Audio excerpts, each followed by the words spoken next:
Hola, ¿qué tal? Muy buenos días. Hoy es 11 de septiembre del año 2020. Soy el doctor Eduardo Antonio Lara Pérez y la Academia Mexicana de Pediatría y Médicos Unidos les dan la bienvenida en esta temática que tenemos de médico sobresaliente. El día de hoy, de lujo, vamos a tener un súper médico sobresaliente y me voy a permitir presentarles a ustedes una pequeña semblanza.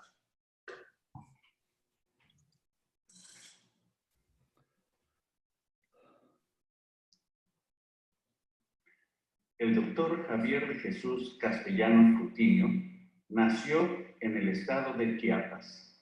Sus padres, el profesor Fernando Castellanos Román y la profesora Esperanza Coutinho Camacho. La primaria, secundaria y preparatoria las cursó en el mismo estado de Chiapas, siendo egresado de la Escuela de Medicina de la Universidad Nacional Autónoma de México en 1960. Fue el primer lugar de su generación con una mención honorífica y dedicación al estudio. Hizo cirugía general y oncología en el Hospital 20 de Noviembre del ISSSTE, Universidad de Minnesota, cirugía avanzada en la década de los 70, profesor de la Facultad de Medicina de la UNAM desde 1962, miembro fundador de la Asociación Mexicana de Cirugía General, primer presidente de la Sociedad Panamericana de Diálisis y Trasplantes, fundador y primer presidente de la Federación Iberoamericana de Trasplantes, miembro de la Sociedad Mexicana de Estudios Oncológicos y la International Transplant Society, miembro titular de la Academia Mexicana de Bioética, miembro emérito de la Academia Mexicana de Cirugía desde 1988, tiene más de 80 artículos científicos en revistas nacionales e internacionales, varios capítulos y libros de su especialidad. Ha dictado centenares de conferencias de contenido académico y social, tanto nacional como internacionalmente. Es fundador de programas de cirugía y trasplantes en México y en el extranjero. Merecedor de la Medalla del Milenio como pionero de trasplantes en el mundo por la International Transplant Society. Diploma de Excelencia Médica en el año 2000 por la Secretaría de Salud y la Presidencia de la República. Fundador de la primera unidad de trasplantes del ISSSTE. Jefe de servicios de trasplantes del Centro Hospitalario 20 de Noviembre de 1974 a 1988. Director médico del mismo Centro Hospitalario 20 de Noviembre en 1989. Subdirector médico del área metropolitana del ISSSTE de 1989 a 1993. Subdirector general médico del ISSSTE de 1993 a 1999. De febrero y noviembre de 1999, tuvo el encargo de la Secretaría de Salud para fundar, organizar y hacer funcionar al Consejo Nacional de Trasplantes, CONATRA, siendo el secretario fundador. En noviembre de 1999 se desempeñó como coordinador de asesores del secretario de Salud, puesto que ocupó hasta diciembre del mismo año. Por acuerdo del presidente de la República fue nombrado subsecretario de Regulación y Fomento Sanitario de la Secretaría de Salud hasta diciembre del año 2000. Secretario de Salud del Estado de Chiapas durante el año 2007. Consultorio privado de 2008 a la fecha y actualmente también es director general médico del Grupo MAC, con hospitales privados de Celaya, Aguascalientes, Irapuato, Guadalajara y en construcción San Miguel de Allende. Bueno, y de esta manera damos la bienvenida al doctor Javier de Jesús Castellanos Coutinho. Muy buenos días, Javier. Eduardo, muchísimas gracias. Yo lo primero que debo decirte es gracias y gracias a todos aquellos que nos hacen el favor de tomarse este tiempo para convivir estos minutos porque pues tener esta oportunidad es algo que a mí me halaga muchísimo, pero creo que es inmerecido. Yo he hecho lo que he podido hacer en la vida, nada más y nada más. Muchas Bueno, gracias. ese es solamente una opinión, pero a mí me gustaría saber cómo un médico tan modesto, cómo un médico que tiene este resumen curricular, que además no hemos hablado, además de las cosas obtenidas durante las gestiones, que son bastantes, ¿cómo era la vida en Chiapas en especial? Un estado maravilloso, hermoso, dotado en la naturaleza de lo más espléndido, con una familia en la que pues los profesores en aquellos tiempos eran unos personajes en la vida social y cultural. Eh, ¿Cómo era, cómo recuerdas tu infancia? ¿Cómo recuerdas tu familia? ¿Cómo recuerdas a tus padres? Eduardo, estás tocando un punto muy sensible, porque siempre he pensado y con frecuencia vuelvo a esto, de que el desempeño en la vida.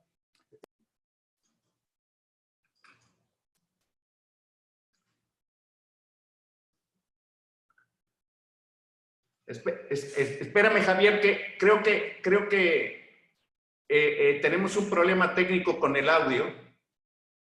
A ver ahora, creo que tu audio se apagó. Ya está, perdón. Sí, algo pasó, pero no lo hice, perdón. Sí. Este, te decía que me tocaste un tema muy sensible. ¿Se oye bien? Sí, Me tocaste un tema muy sensible porque yo pienso que el desempeño de un hombre se enraiza en su niñez. Entonces, la niñez de tu servidor, como tú lo señalas muy bien por los aspectos que se señalan en la currícula, pues soy hijo de maestros y de maestros rurales, que esto es algo muy interesante. Después, bueno, ellos evolucionan y ascienden en la escala, pero al principio mi niñez fue de maestros rurales, gentes que vivieron en el campo, gentes que asistieron como refugio de la población, de los campesinos, de la gente más necesitada. Y en un momento, como tú ves por la fecha de nacimiento, en un momento social e histórico de México muy característico, que es la época cardenista de México, ¿no? Donde pues lo social y todo ese tipo de cosas. Mi padre era un maestro de ese tipo, de ese corte.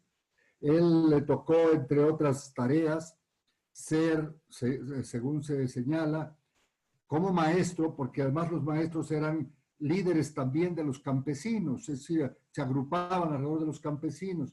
Entonces, mi padre eh, fue uno de los primeros, o el primero, que logró hacer de hacienda, de una hacienda de un familiar convencido en su ideología de entonces, pues pudo hacer ejidos, buscando pues la posibilidad de trabajo para los campesinos. Era el pensamiento de ese momento, de esa época histórica, ¿no?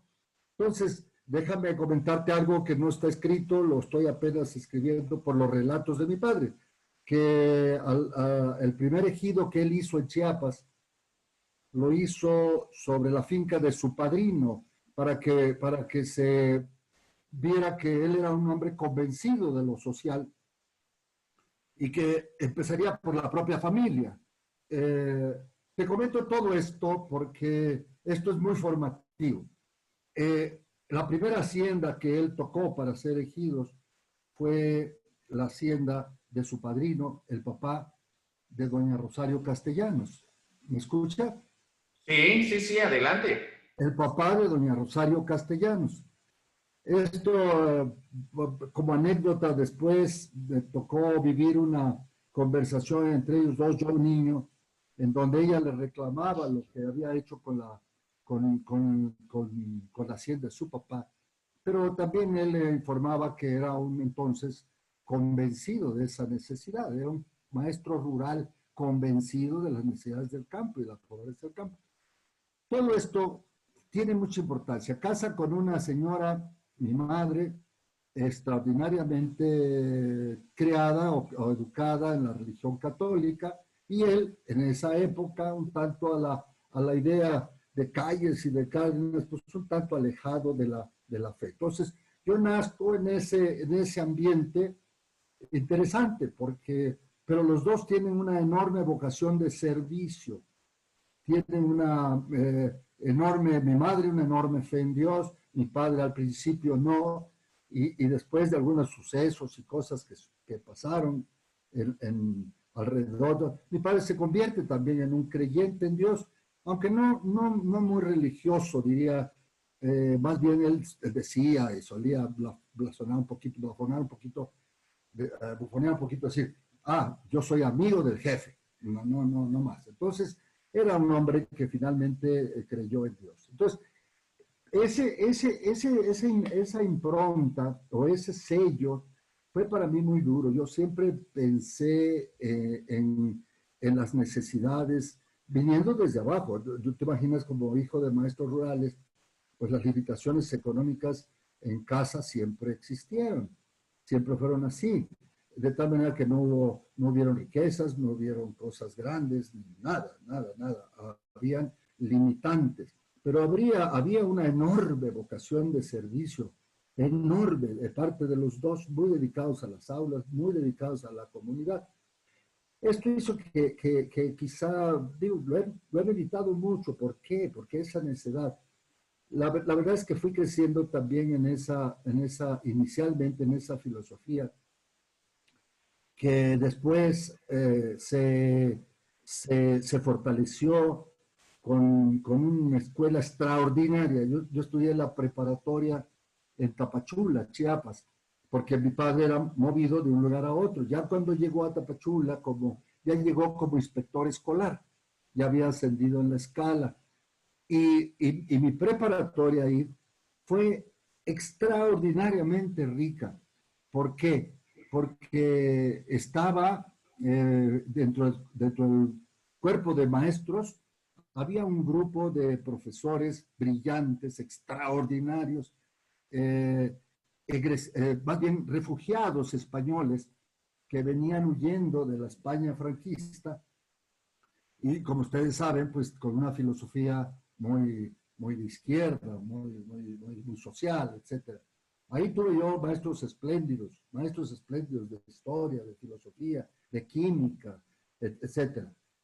Dentro de esas limitaciones, yo realmente no sabía hacia dónde irme, aunque siempre por unos eventos de carácter familiar que pasaron en casa, sí pensé que la medicina era mi campo, mi terreno. Quería servir y quería servir. En ese momento todavía con un poquito de filosofía social, vamos a decir. Tan fue así que les comento un detalle que poco lo comento, pero vamos, estamos entre colegas y amigos.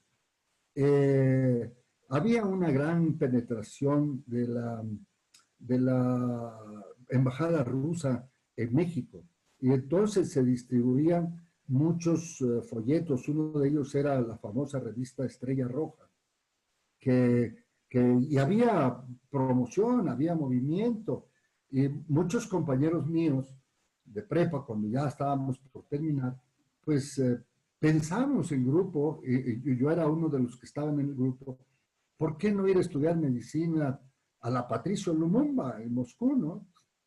Bueno, pues yo realmente di un paso atrás porque empezaba a cuestionar algunas cosas. Mis amigos se fueron. Muchos de mis amigos estudiaron medicina y no los he vuelto a ver en la Patricio Lumumba.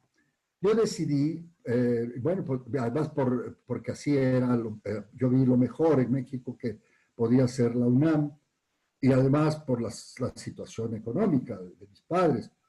La verdad se pagaban, creo que no más allá de 200 pesos al año por estar en la universidad. Hice mis exámenes, me dieron la buena noticia de que podía entrar a la universidad. Y así fue, me incorporé a la UNAM.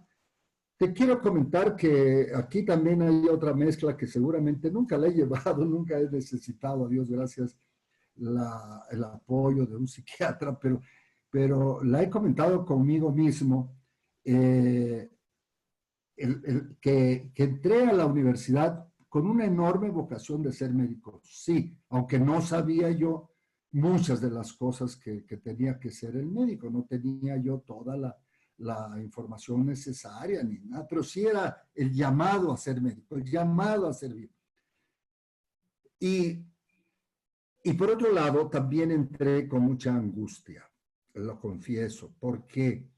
Porque yo no conocía la Ciudad de México, yo era un provinciano que iba por primera vez a la Ciudad de México, no tenía familiares en la Ciudad de México, tenía que ir a vivir a una casa de huéspedes, como solíamos hacerlo, o se suele hacer todavía con muchos muchachos de fuera de la ciudad. Entonces, una casa de huéspedes, y buscar pues una casa de huéspedes que pudiera estar al alcance de mis padres. Entonces, era un momento difícil, decir, bueno, me gusta mucho, me voy a meter, pero además no tengo dinero, no puedo salir. Entonces, Eduardo, lo digo no con tristeza, lo digo con mucha satisfacción, porque fueron años difíciles, de mucha dedicación, pero no había ni para el cine, pues. Entonces, había que dedicarse a estudiar y a estudiar duro, ¿no? No tenía las comodidades que tenían otros compañeros míos. Recuerdo aquí el hijo del doctor Olmos, un enorme oftalmólogo mexicano. Recuerdo también a un joven director, hijo de un director de cine, del Villar, que llegaba con Mercedes-Benz a la escuela, mientras nosotros tomábamos nuestro Roma Narvarte CU, ¿verdad? El cambiocito del Roma Narvarte a la CU. Entonces, era un esfuerzo, fue un esfuerzo duro, difícil. No podía disponer, pues, bueno, no tuve novias en el Eso, lapso. eso sí ya es malo. Pero déjame interrumpirte un momentito porque, pues mira, realmente te tocó la época de la posguerra, Sí. la época de el inicio de grandes instituciones en México, precisamente a raíz de la inmigración de los refugiados españoles, la creación de instituciones poderosas como el Seguro Social, como el mismo ISSSTE, como el Instituto Politécnico Nacional, y vamos, la vida científica y tecnológica del país te tocaron a ti los inicios. Y también, por así decirlo, un ambiente en el que, pues, tus padres siendo profesores eran parte del privilegio, más no de la facilidad. Así es. Porque la provincia era muy diferente a llegar a la capital, era totalmente diferente en todos los aspectos, pero estudiar medicina en ese entonces era precisamente eso, una gran capacidad de sobreponerse a la adversidad, una gran fortaleza de ideales, de lograr objetivos en base a esos ideales. Y creo que todo eso pues nos muestra de la madera que estás hecha, de esos fundamentos que tú viste en tus padres, y definitivamente pues ya cuando viene Miguel Alemán, luego Ruiz Cortines, que fue parte de lo que te tocó a ti en tu evolución, y los cambios en la política, no solamente económica, social, laboral, pues tú viviste todo eso. ¿Cómo fue ya como estudiante de medicina? Más o menos nos has adelantado, pero ¿cómo fue que te decidiste a hacer cirugía y oncología? Bueno, mira, en la carrera de medicina, yo te decía, Eduardo, que yo soy un tanto seguidor de Platón, en el sentido de que no me quiero conformar en la pura parte material. Y quiero tener también, yo le echado siempre por mantener esa mezcla de material y espiritual.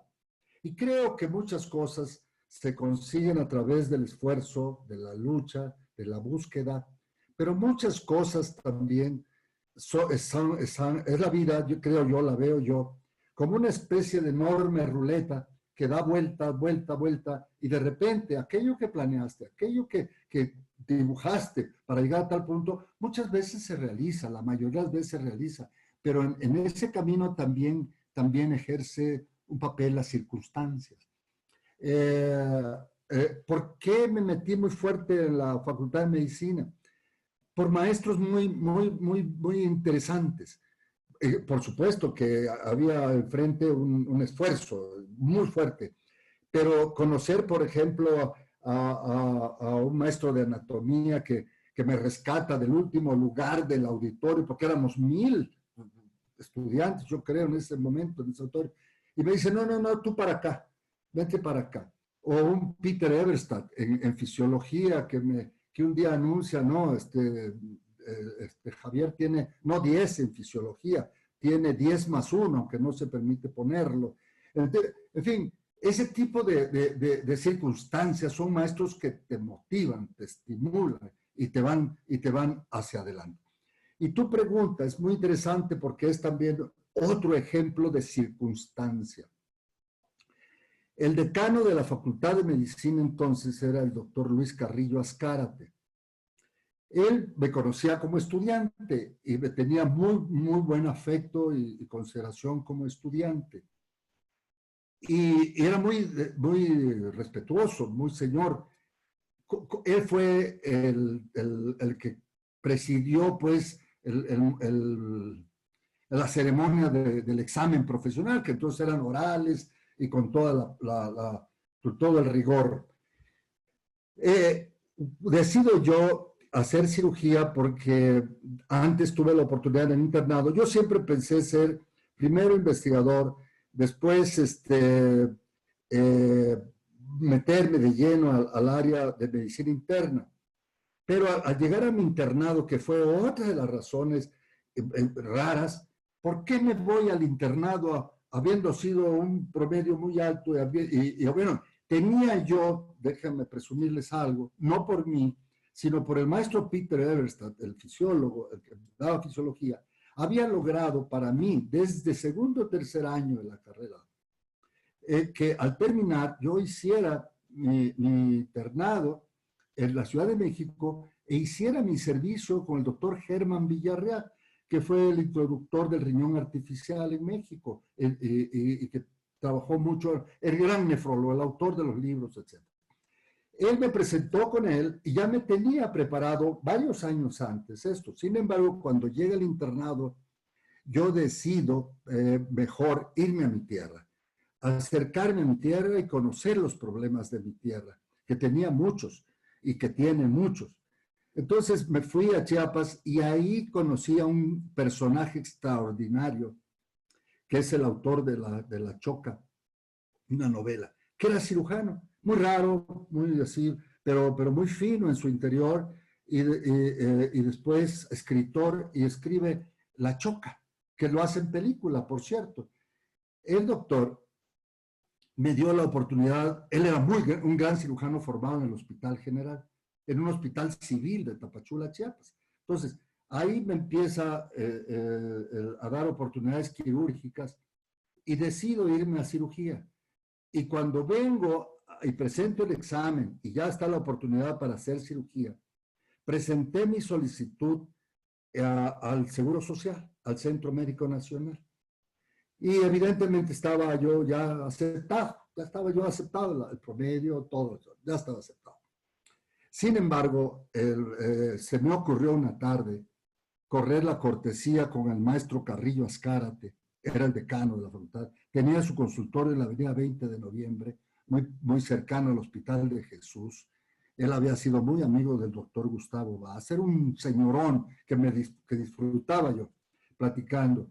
Y le digo, maestro, vengo a decirle, a informarle que voy a ser cirujano y que ya solicité, ya estoy aceptado en el Centro Médico Nacional.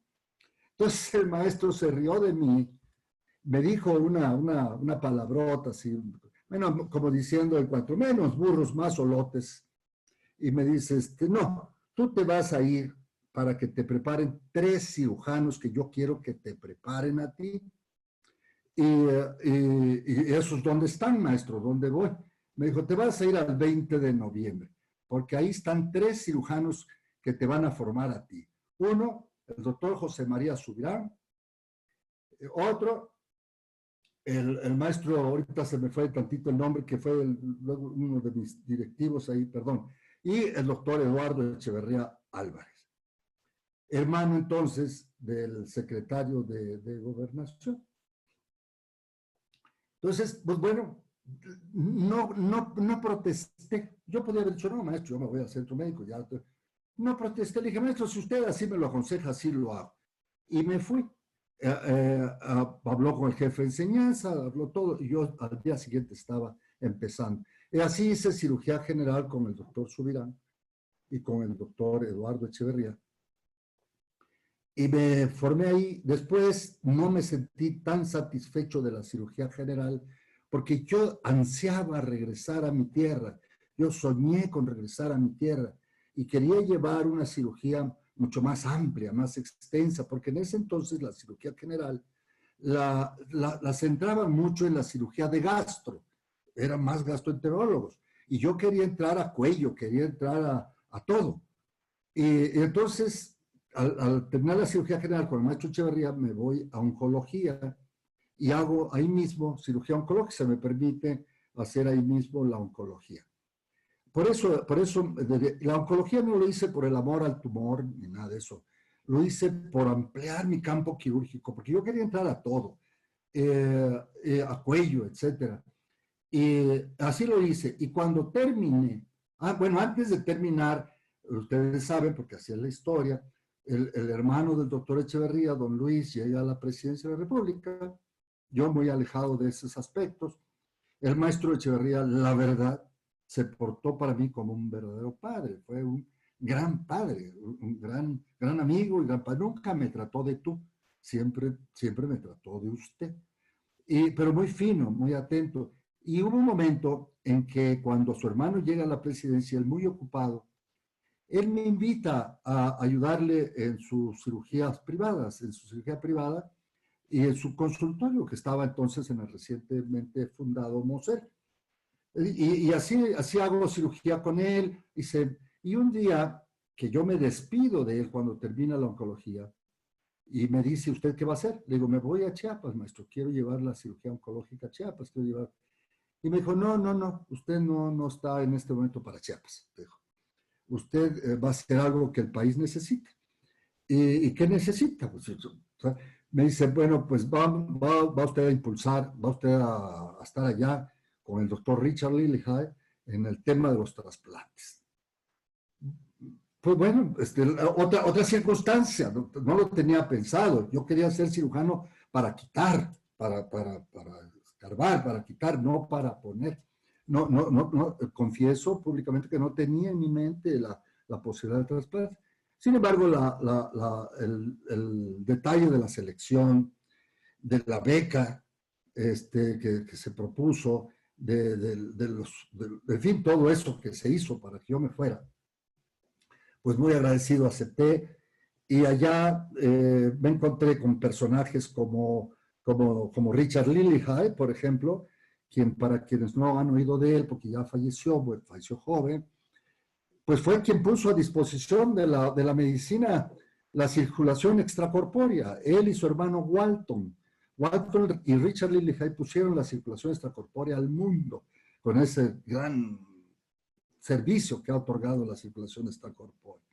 Él también fue el primero que hizo trasplantes de páncreas. Y fue donde yo fui al campo de trasplantes de páncreas inicialmente. Él también fue un experto en shock, en los mecanismos del shock. Un personaje de la medicina mundial. Y aquí voy a decirte algo porque ese personaje a quien tanto admiro y respeté muchísimo por su desempeño médico, como ser humano extraordinario, de una nobleza, me dio una lección de vida que yo la he tratado en mi torpeza, en mi sencillez, de seguirlo. Porque un día un joven, y se lo digo a los muchachos que se están preparando, en el auditorio de la Universidad de Minnesota, el maestro, se presenta un caso, estoy hablando de 1973, cuando todavía no había cirugías laparoscópicas y se hacían las hernias hiatales abiertas.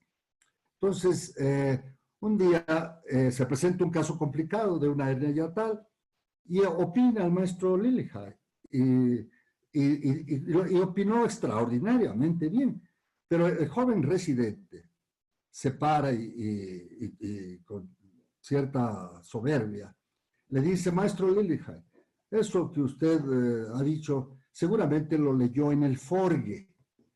El Forgue era un libro francés de cirugía que fue muy útil en las postrimerías del siglo XIX y quizá en los primeros 30 años del siglo XX.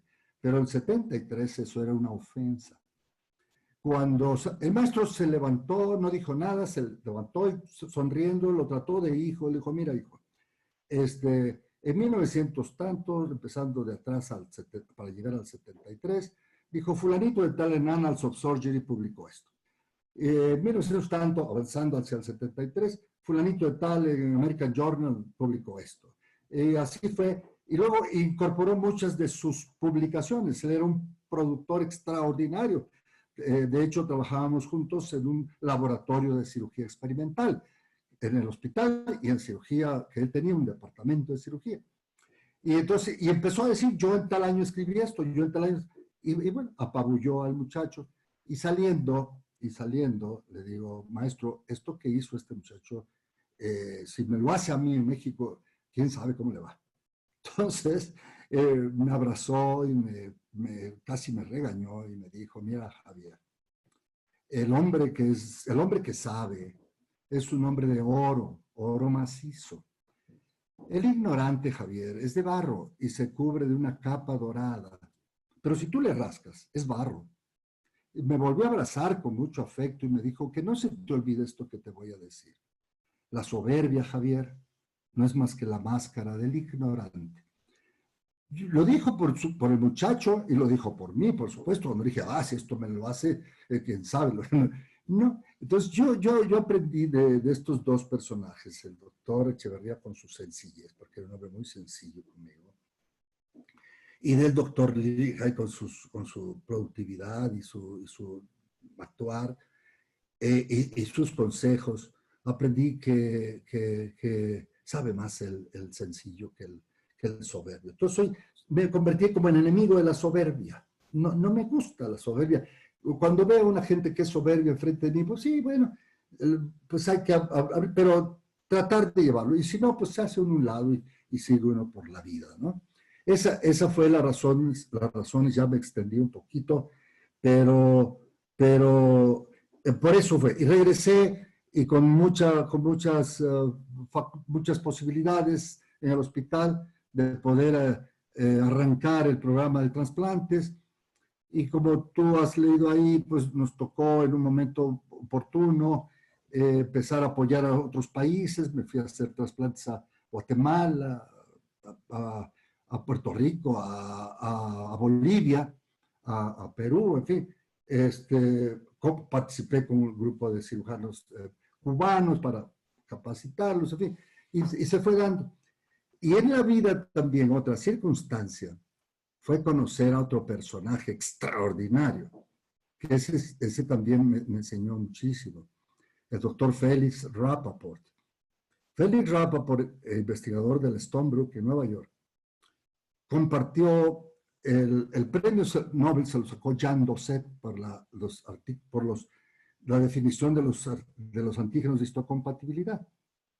Pero Jean Dosset compartió el premio con Felix Rappaport, porque los trabajos de Felix Rappaport fueron fundamentales y básicos para el descubrimiento de estos antígenos. Entonces, es copremio Nobel con Jean Dosset, vamos a decirlo así. Y Felix Rappaport fue el fundador de la International Transplant Society. Entonces, todo esto que hicimos en otros países y que hicimos junto con distintos grupos, pues fue siendo registrado, porque empezamos programas de trasplantes interesantes. Lo mismo en México, en distintos estados y partes de México que en el extranjero. La International Transplant Society, como tú generosamente lo mencionaste, pues me distinguió con una medalla, yo digo, inmerecida, que es la medalla del milenio, que se le dio a muy pocos cirujanos en el mundo como pioneros de trasplantes en el mundo. Eso fue la parte, vamos a decir, hermosa del ejercicio, rescatar a muchos pacientes con los trasplantes. Y después, sin pedirlo, yo no te diría sin quererlo, quizá un poco sin quererlo, pero no lo pondría al 100%, porque tenía yo muchas inquietudes. Yo siempre he sido un crítico, Eduardo, un crítico de muchas cosas. México necesita muchas cosas. Yo tengo, como decía Octavio Paz, una piel muy sensible, muy desollada. Me molestan muchas cosas que no podamos nosotros los mexicanos resolver y resolver bien. Y yo lucho mucho, he batallado conmigo mismo, de que la soberbia, como te digo, la lección de Lili, debe estar dominada, absolutamente aplastada por la razón. La razón es el instrumento del hombre. Yo creo en la razón. Y he sido un crítico. Entonces, un domingo el doctor Subirán me deja un mensaje en casa en México de que al día siguiente yo tomaría posición como director del 20 de noviembre. O sea, que nunca pedí, nunca lo solicité, ni nunca me metí en el ámbito administrativo o político, nunca. Pero así se había discutido, así se había decidido. El maestro Echeverría me habló también para definirme esa situación. Y así entré a la vida administrativa como director de mi hospital. No fue una cosa buscada ni tocando puertas. Es más, esto que te voy a decir te define más bien mis orígenes. Cuando le comenté a mi padre que había sido invitado para estar como director, mi padre me dijo, no lo aceptes, hijo. La política te va a echar a perder. Hubo que intervenir otro personaje con quien yo tuve muy buena relación y que era, pues, compañero de generación de mi papá, el doctor Velasco Suárez, quien habló con mi papá y le explicó, y ya mi papá me habló, me dijo, hijo, ya me explicó Manuel, de que pues es un privilegio y una distinción para ti habiendo sido alumno del 20 de noviembre. Pero me hizo jurar una cosa, Eduardo, que lo digo públicamente. Me dijo, ok, hijo, está bien, trabaja fuerte, pero júrame, y eso fue antes que él muriera, y lo llevo como herencia. Me dijo, júrame que la política ni la administración van a endurecer tu corazón. Créeme, Eduardo, que lo he luchado porque si la política es hermosa porque te permite servir y lo que es odioso es el ejercicio de un poder irracional. Pero yo quisiera preguntarte, ¿qué enseñanza tan grande, con tanto maestro, con el privilegio de tener gente empoderada, no solamente por ser unos personajes inteligentes, de las fuerzas vivas en ese momento, del aspecto científico, sino que además una enseñanza de vida y con un área de oportunidad, porque pues yo lo que veo es que has aprovechado la oportunidad que te ha brindado la vida y te ha llevado en cierta forma en ese camino, pero además has producido cosas maravillosas. Por ejemplo, tengo entendido que pues a partir de lo que tú haces con respecto a los trasplantes de riñón y cosas de ese tipo, pues ¿cuánta gente se ha beneficiado? ¿Cuánta gente se ha beneficiado en México? ¿Cuánta gente se ha beneficiado en otros países? ¿Cuántas generaciones de médicos que van replicando, depurando volviéndose expertos. O sea, qué contribución tan grande verdaderamente. No sé, ¿tú cómo te sientes de eso? Eduardo, yo te decía a ti que la vida no es siempre, bueno, tú la tienes que planear, tienes que tener los elementos para caminar, pero también te digo que son muchas circunstancias. El relato que te decía del maestro Carrillo Ascar, te decir, no, tú te vas, no de aquí, te vas para allá. Y te abren toda una serie de circunstancias, son fortuitas.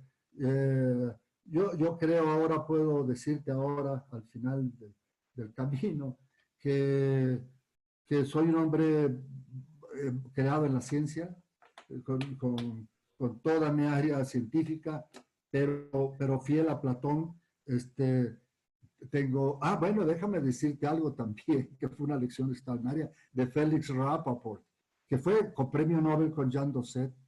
Cuando muere, bueno, yo hice, la relación con él fue muy respetuosa, fue mi maestro, se publicaron muchas cosas con él, y después él, como emérito de la International Transplant Society, pues me distinguen en este grupo de pioneros de trasplantes en el mundo. Un día se muere mi padre, y le aviso por teléfono de la muerte de él. Y ese gran señor, ese gran investigador científico mundialmente aclamado, tiene la gentileza, la delicadeza, el detalle de decir: Javier, quiero estar contigo, viajo hoy a México. Y se vino a México y estuvo una semana aquí en México, solo dedicado a que esa semana platicáramos y estuviéramos juntos. El primer día yo estaba muy molesto, pues, yo adoré a mi padre, todavía le guardo una gran admiración por su trabajo, por su esfuerzo. Entonces le digo: mira, Félix, tú eres un premio Nobel, yo solo soy un agente, una maestría en ciencias que no vale mucho. Digo, pero ya entiendo lo que es la vida, Félix, y lo que es la muerte. Lo que es la muerte, pues es eso: te mueres, te incineran, te entierran, tus átomos se disgregan, perdón, tus moléculas se disgregan, tus átomos fluyen y se incorporan al cosmos. Y ahí está. Eso es la muerte. Dio un manazo en un restaurante muy popular aquí en la Ciudad de México, con mucha gente presente en el desayuno. Dio un manazo sobre la mesa, y él, que hablaba un poquito de español y que tenía un sentimiento paternal hacia mí, me dijo con su español, me dijo: no digas babosadas, porque ni yo, premio Nobel, ni mis compañeros premios Nobel, ni ningún científico tiene la capacidad ni la facultad de cuestionar a Dios. Ah, caray. Yo en ese momento ya lo había cuestionado y lo había puesto a un lado. Me hizo reflexionar muchísimo y me ha vuelto otra vez a reencontrarme con Platón en ese materialismo necesario del órgano, de la función, etcétera, y de la espiritualidad.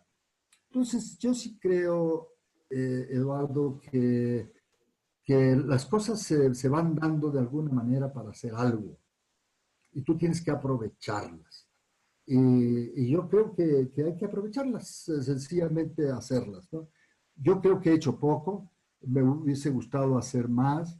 Sí me siento bastante contento cuando veo pacientes de hace 35 años que yo trasplanté, o 40 años. Yo tengo pacientes, yo tengo algunos casi campeones, no los he constatado, no los he checado bien, pero tengo pacientes que trasplanté hace muchísimos años, haciendo una vida normal, padres o abuelos ya.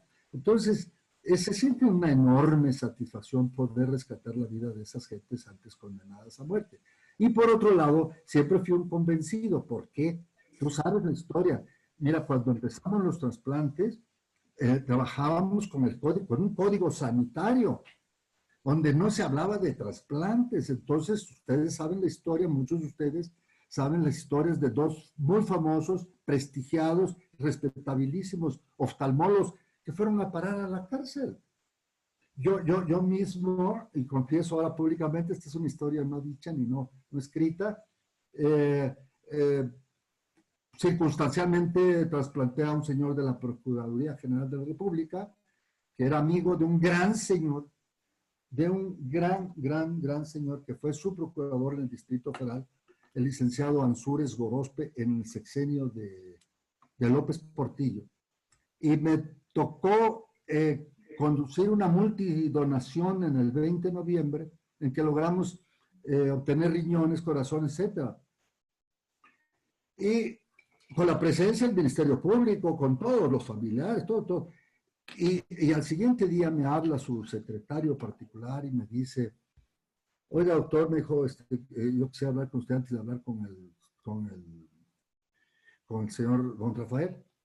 Entonces me muestra el certificado de defunción del médico forense, que omitiendo y pasándose por alto el expediente, los escritos, todo, él se basa en su autopsia para declarar la muerte y dice, causa de muerte, ausencia de órganos.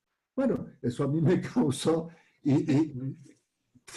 ya te imaginas, y con el antecedente de los oftalmólogos. Entonces yo también tuve miedo. Entonces trabajábamos muy limitados, con mucho riesgo, y eso lo traía yo, y hay otras anécdotas que quizá ahorita no del tiempo de platicarlas, pero luché muchísimo con algunos amigos míos, incluso un trasplantador, y yo me pongo de pie siempre porque lo quise mucho, y un gran señor, Federico Chávez Peón, que fue el jefe de trasplantes de nutrición, que llegó a subsecretario. Y yo le insistía mucho que se cambiara la ley.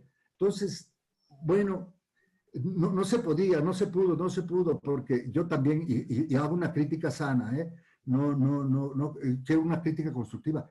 La ley general, la nueva ley general de salud que se publica en el 85, si no me recuerdo, 84, 85, con el maestro Soberano, en su título 14, no aborda, bueno, ya tiene un aplauso, la incorporación de los trasplantes, pero no aborda los criterios de muerte.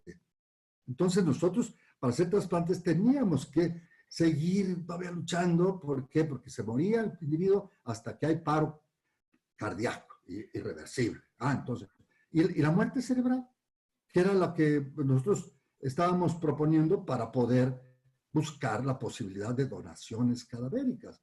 Entonces, la verdad, nos retrasamos muchísimo, y yo sí, honestamente lo digo y agradezco muchísimo otra vez las circunstancias, que fuera yo invitado como subsecretario de regulación con un señor abogado, amigo, muy respetado, yo lo aprecio muchísimo, abogado, que fue el primer abogado que llega a la Secretaría de Salud, por cierto, muy criticado inicialmente, pero con un gran desempeño.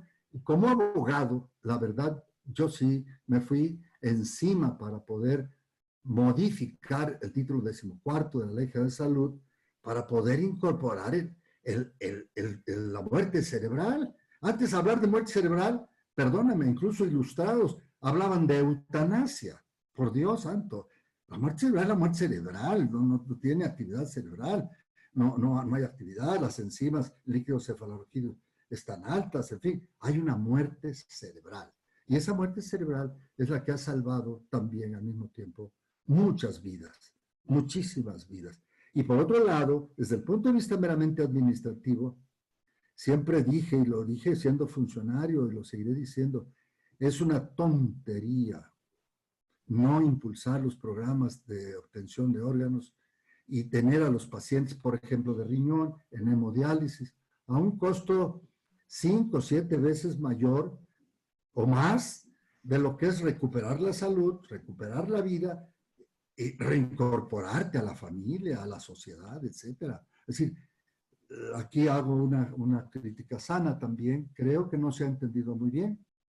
Creo que no hemos progresado muchísimo, como yo quisiera, como muchas gentes desearan, en un programa socialmente activo de donación de órganos. Y yo sí creo que la sociedad mexicana es muy bondadosa, muy generosa. Lo que le ha faltado es confianza, confianza en los programas. Entonces, yo creo que todavía hay mucho que hacer, mi querido Eduardo, y yo quisiera no morirme sin antes ver un país que tiene muy buenas condiciones de salud para todos nosotros. Definitivamente que se ha progresado en la donación, sobre todo ahora hay una gran número de cirugías de trasplante de córnea, por ejemplo.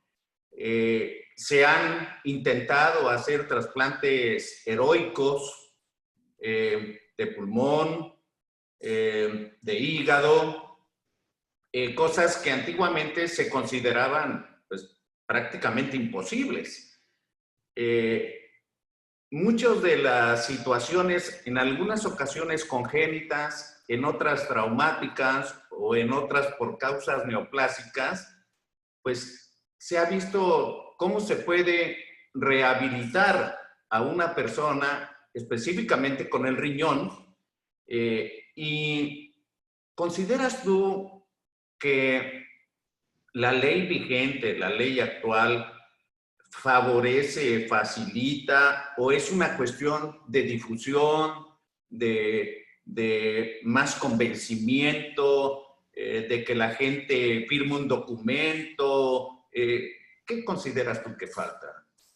Mira, Eduardo, yo no, digo, yo debo antes que nada manifestar mi gratitud a quienes contribuyeron con esta inquietud de que traía yo ya encerrada hace mucho tiempo de llegar y modificar la ley. Insisto nuevamente, el secretario, que fue muy comprensivo del tema y se metió muy fuerte, y bueno, muy fuerte para poder pasar la iniciativa en el año 2000, que fue cuando se modificó la ley. Esta ley es la ley que también construye toda la estructura para la obtención de órganos. Esto es el Consejo Nacional de Trasplantes, el Centro Nacional de Trasplantes, los consejos estatales, la creación de esa figura de coordinación de trasplantes, en fin, todo eso ya está estructurado. Yo creo que lo que ha faltado es transmitir a la sociedad esas posibilidades que hay y transmitirles confianza. Yo siento todavía que hay un poquito de desconfianza y la gente es generosa, pero quisiera tener mayor confianza. Creo que se ha avanzado mucho, la ley creo que está espléndida, pero se ha avanzado mucho, pero tiene que avanzarse más en generar esa atmósfera de fe y de confianza en la sociedad.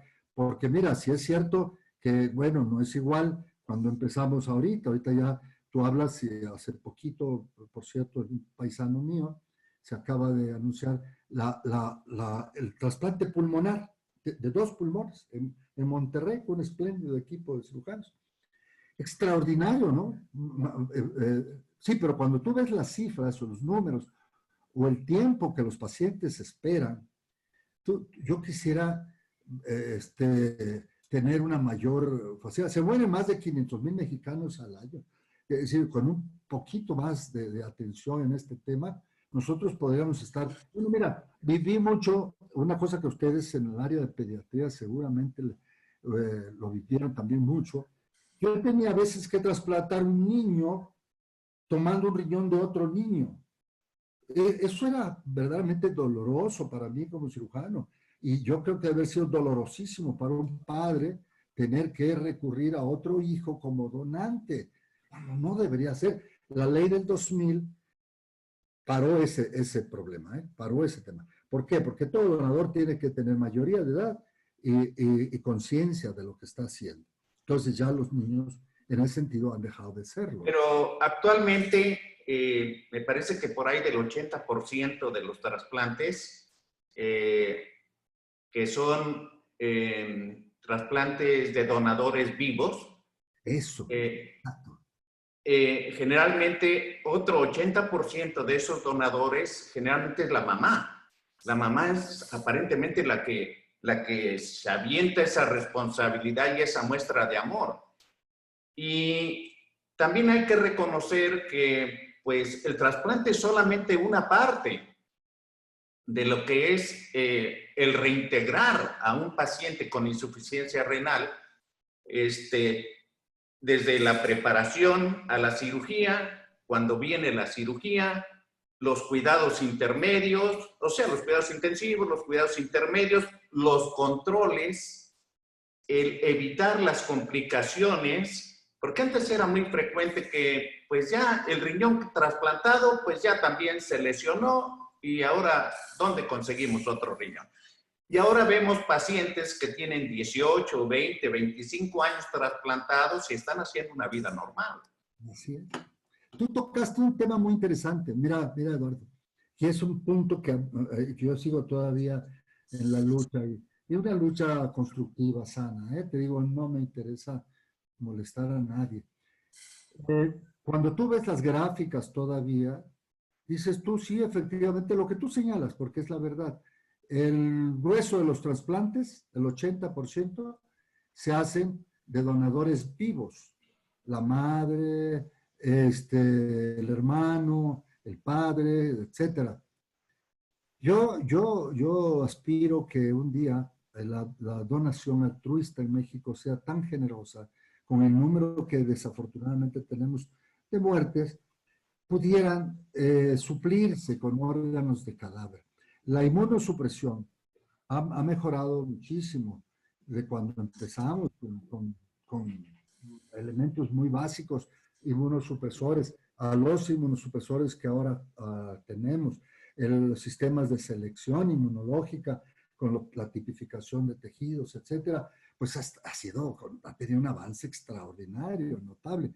De tal manera que somos mucho más finos en la selección y mucho más finos en el manejo posoperatorio para evitar el rechazo.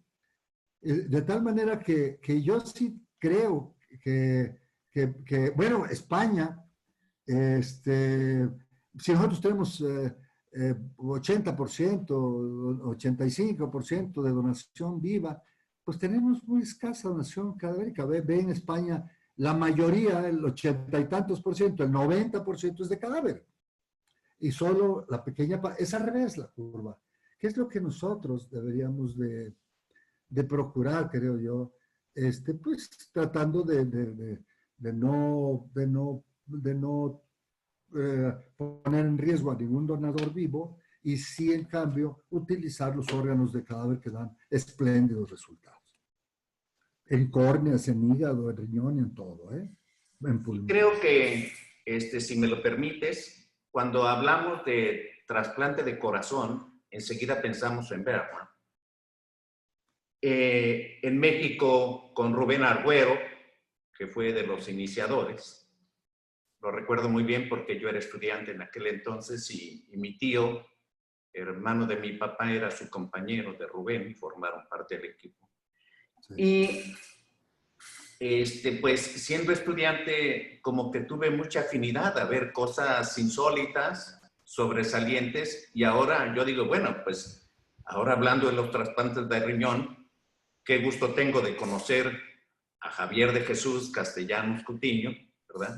Que gracias a tu persona, pues tanta gente se ha beneficiado, tantas generaciones de médicos, de familias, de pacientes. Y quiero tocar, si me lo permites, que ya estamos en el tiempo y no quiero abusar de tu tiempo, un tema meramente personal con algunas preguntas. Sí, señor. Si me lo permites, y yo quisiera que me dijeras, ¿eres hombre de fe? Sí, sí y convencido. Bien. Sí, convencido y le atribuyo a mi gran maestro Félix el haberme sacudido en una charla de filosofía por 8 días. Él era un hombre también extraordinariamente convencido de fe. Muy bien. ¿Cuál ha sido el amor de tu vida?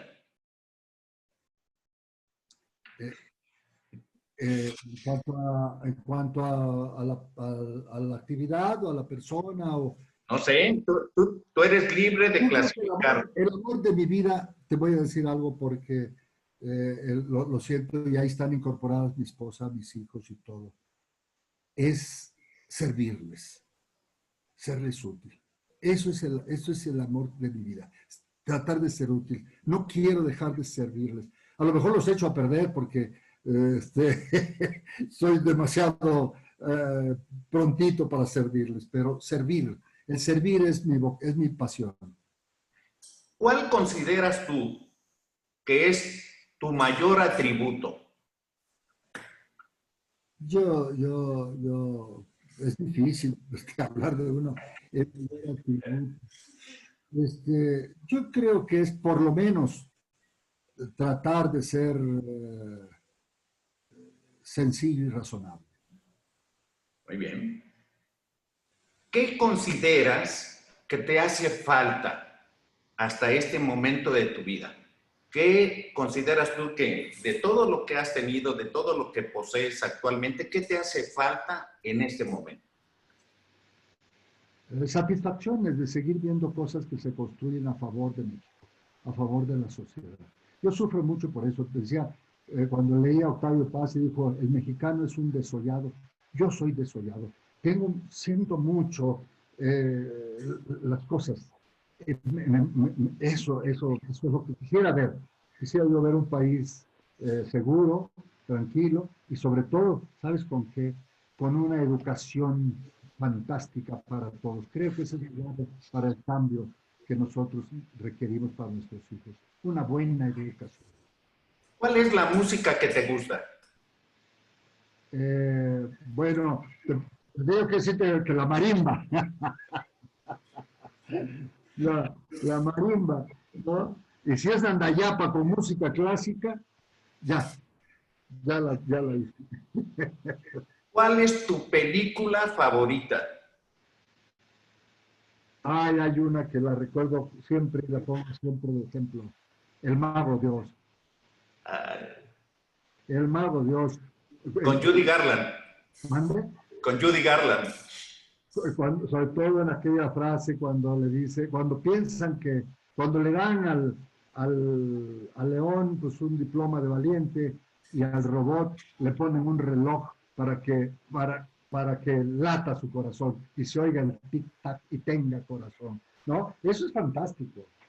Sí, es un mensaje muy poderoso. Necesitamos tener un diploma de valientes y un reloj que haga tic-tac en mi pecho para sentir que tengo corazón, ¿no?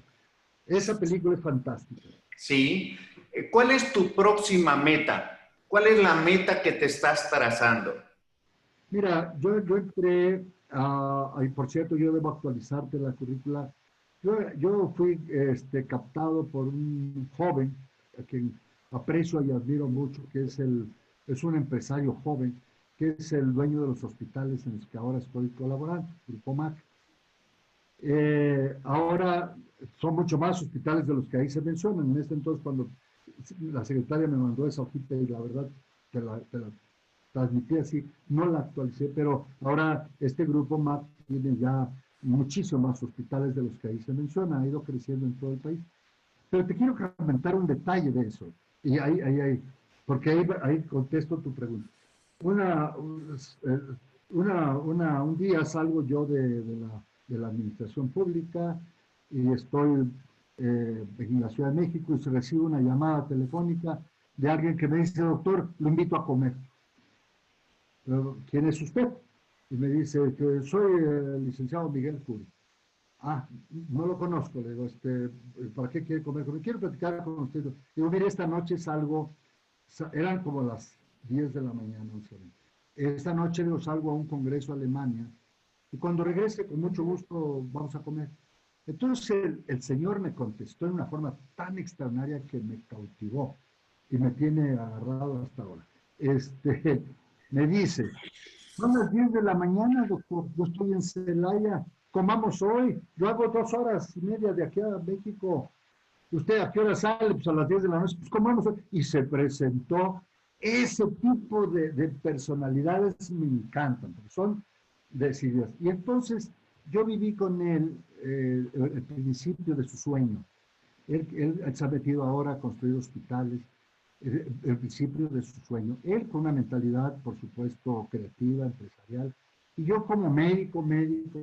Entonces los sueños van por caminos que tienen que encontrarse. Y lo he acompañado en un sueño que espero Dios verlo realizado. Convertir el grupo OMAC en un grupo que tenga una enorme vocación social de servicios y que para los médicos sea un espléndido lugar de desarrollo académico, científico, humano y respetuoso, muy respetuoso para el gremio médico. Creo que nos falta muchísimo en ese terreno caminar. Y no hablo solo de los hospitales privados, hablo de los públicos, hablo de todos.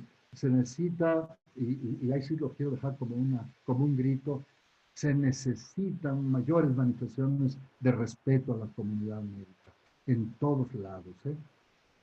Muy bien. Javier, quisiera preguntarte ya para finalizar, ¿cuál sería tu consejo o recomendación a las nuevas generaciones de médicos o estudiantes de medicina que vean este video y que digan, ah, caray, yo quiero ser como ese señor, yo quiero ser como ese doctor, yo quiero lograr alguna cosa así de la que me siento orgulloso y México se siente orgulloso? ¿Cuál sería tu mensaje? Mira, yo veo, y así se lo digo a mis nietos ahora, y que por cierto tengo uno de ellos ya muy buen estudiante de medicina, ya salió, va para la residencia, y se los he dicho siempre, yo creo que hay dos caminos que deben estar íntimamente ligados. El desarrollo como ser humano, con valores, con grandes valores de servicio, de respeto, de consideración, de amor, etcétera, ese camino del desarrollo humano y el camino de lo técnico, en el que lo que se hace en la escuela, lo que se hace durante la carrera, después se saca mucho provecho. Tienen que ser muy buenos estudiantes. Y aquí me inclino un poquito más a lo que siempre dije, pero me gustó mucho constatarlo en los Estados Unidos, al gran amor a las ciencias básicas. Es decir, un estudiante de medicina que pretenda ser un buen médico, tiene que ser muy bueno en química, tiene que ser muy bueno en fisiología, tiene que ser muy bueno en fisiopatología. Es decir, tiene que entender el tema, no nada más concretarse a memorizar cuadros clínicos y a recetar lo que la industria farmacéutica en un momento dado promueve. No, tiene que ser un gran devoto, dedicado a las ciencias básicas, a las materias básicas. Pues yo quiero agradecerte, agradecer al doctor José de Jesús Castellanos Coutinho, un médico sobresaliente que ha dejado ver la gran persona que es, lo modesto, un gran ejemplo para todos nosotros, y te agradezco mucho a nombre de la Academia Mexicana de Pediatría y de Médicos Unidos, Javier. Muchas gracias, Eduardo. Para mí, esto es un honor inmerecido. Es un espacio que no merezco, pero gracias a su generosidad, aquí estamos y estaremos siempre. Si yo puedo ser útil, ahí estoy. Muy bien, y hasta pronto. Hasta luego.